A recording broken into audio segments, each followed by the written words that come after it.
Keimanan sebagaimana dikatakan oleh para ulama kita, itulah al-imanu at-tasdiqu bil qalbi, itulah dengan meyakini dengan hati kita.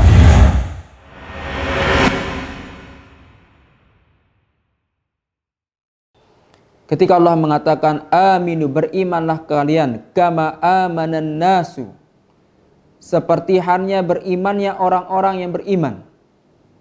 An-nas di sini para ulama tafsir kita itulah mereka itu para sahabat Nabi SAW yang beriman kepada Rasulullah SAW dan betul-betul keimanan mereka di dalam hati mereka.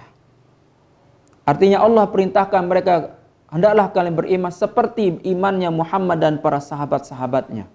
Yang mereka betul-betul keimanan mereka bukan hanya sekadar dengan lisannya saja, tapi betul-betul mereka meyakini dengan hatinya mereka. Karena keimanan sebagaimana dikatakan oleh para ulama kita, itulah al-imanu at-tasdiqu bil qalbi, itulah dengan meyakini dengan hati kita, mempercayai dengan penuh keyakinan dalam hati kita bahwa Allah yang menciptakan kita, Allah yang memberikan kita rezeki, Allah yang membolak-balikkan hati kita dan seterusnya.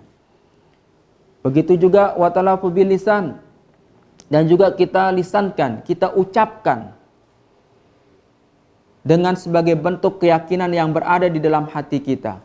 Dan yang terakhir itulah bil amal jawarih, itu kita buktikan dengan perbuatan kita, bukan hanya sekadar hati kita, bukan hanya sekadar lisan kita, tapi butuh dengan bukti, ya, betul berupa amalan dan ibadah kita kepada Allah Subhanahu wa taala.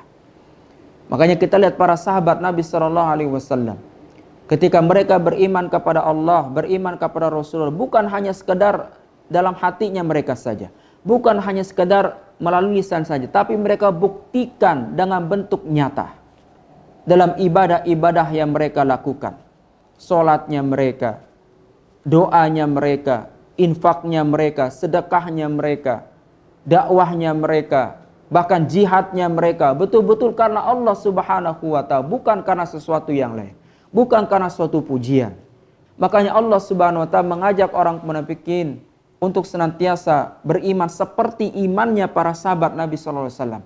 Keimanan mereka harus seperti para sahabat Nabi SAW agar mereka bisa mendapatkan keridhaan dari Allah Subhanahu wa ta'ala.